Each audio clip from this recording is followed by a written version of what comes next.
Crazy idea ಬಂದಿದೆ. ಏನಂತ ಹೇಳಿದ್ರೆ ಚೇತು ಪ್ರ್ಯಾಂಕ್ ಮಾಡೋಣ, 10,000 ರೂಪಾಯಿ ಬೇಕಿದೆ ಅಂತ ಕೇಳೋಣ. ಬಟ್ ರೀಸನ್ ಏನು ಹೇಳೋದು ಅಂತ ಗೊತ್ತಾಗ್ತಿಲ್ಲ. ಏನಾದರೂ ಫ್ರೆಂಡ್ಸಿಗೆ ಕೊಡೋದಿದೆ, ಆ ಥರ ಏನಾದರೂ ಹೇಳಬೇಕು. ರೀಸನ್ನ ನೋಡಿಕೊಂಡು ಅವಳು ಬಂದ ತಕ್ಷಣ 10,000 ರೂಪಾಯಿ. ನನ್ನ ಪ್ರಕಾರ ಅವಳು ಏನು ಹೇಳ್ತಾಳೆ ಅಂತ ಹೇಳಿದ್ರೆ, ನಿನ್ನ ಹತ್ರನೇ ಇದ್ದರೆ ನೀನೇ ಕೊಡು, ನನ್ನ ಹತ್ರ ಯಾಕೆ ಕೇಳ್ತೀಯಾ, ಮೇ ಬಿ ಆ ಥರ ಏನೋ ಹೇಳ್ತಾಳೆ. ನೋಡೋಣ. ಓಕೆ, ತರಕಾರಿ ಅನ್ನ ತರಕಾರಿ ಊಟ, ವೆಜ್ ಸಾರ್. ನೀ ಫಸ್ಟು ಉಣ್ಣು, ಆಮೇಲೆ ಮಾತಾಡುವ. ಏ ಶಾರದೆ ದಯ ಪಾಲಿಸು ಈ ಬಾಳನು. ನೀರು ಕುಡಿದ್ರೆ ನೀರು ಕುಡಿತಾನೆ ಇರ್ಬೇಕು ಅನ್ಸುತ್ತೆ. ಮತ್ತೆ ಎಂತ ಬೇಡ, ಅನ್ನ ಸಾರು ಎಂಥದ್ದು ಬೇಡ ಅನ್ಸುತ್ತೆ. ಎಂತ ಗೊತ್ತಾ, ನಂಗೊಂದು 10,000 ರೂಪಾಯಿ ಬೇಕಿತ್ತು.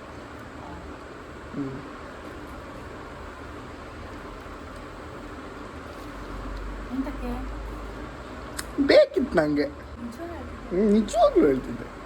ಪ್ರ್ಯಾಂಕ್ ಅಲ್ಲ. ಹೌದಾ? ಹಾ, ಹಾಕು ನಂಗೆ. ಚೇತು ಕೇಳಿದ್ದು, ಚಿಂಟು ಹಾಕ್ತಾವಳೆ. ಓಕೆ, ದೇವ್ರೇ. ಒಬ್ರು ಕೇಳ್ತಿದ್ರು, ಸೊ ಕೊಡ್ಬೇಕಿತ್ತು. 2K ಅಲ್ಲ, 10K ಅಂದ್ರೆ 2K ಇದೆ. 2K ಬೇಡ. 6K.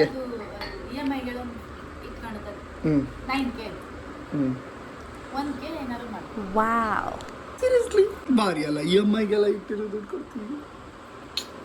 ಓ ಮೈ ಗಾಡ್. ಆಮೇಲೆ ವಾಪಸ್ ಕೊಡ್ಬೇಕು.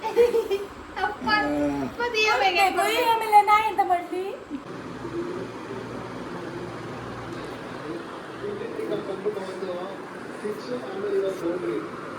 ಇದಂತಿದೆ. ಓದು. ಎರಡನೇ ಹೆಂಡತಿ ಬೇಕು ಅಂದ್ರೆ ಸ್ಮೈಲ್ ಮಾಡು.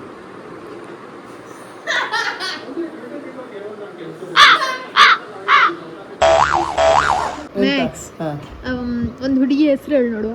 ಹುಡುಗಿ ಹೆಸರು ಕಲ್ಪನಾ. ಯಾಕೆ ಚೇತನ ಹೇಳಲಿಲ್ಲ? ಹುಡುಗಿ ಹೆಸರು ಹೇಳು ಒಂದೇ, ಹೆಂಡತಿ ಹೆಸರು ಹೇಳು ಒಂದೇ. ನಿಂಗೆ ನಿನ್ನ ಹೆಂಡತಿಗಿಂತ ಫಸ್ಟ್ ಯಾರದು? ಕಲ್ಪನಾ.